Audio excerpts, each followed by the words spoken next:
बिस्मिल्लाहिर्रहमानिर्रहीम अस्सलाम वालेकुम। आप देख रहे हैं 1 बाय 1 न्यूज़ HD। नाज़रीन, वीडियो को एंड तक क्लास में देखिए, लाइक और कमेंट ज़रूर कीजिएगा। अगर आप नए हैं तो पहले सब्सक्राइब करें और घंटे के निशान को दबाना ना भूलिएगा।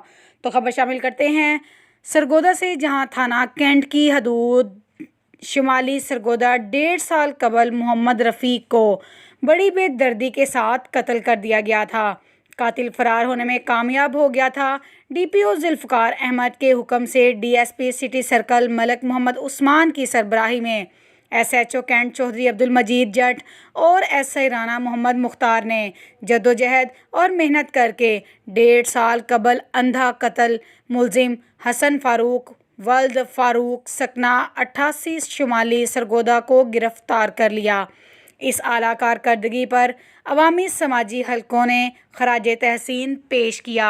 मज़ीद खबरों से बाखबर रहने के लिए देखना ना भूलिएगा हमारा और आपका अपना चैनल 1 बाय 1 न्यूज़ HD।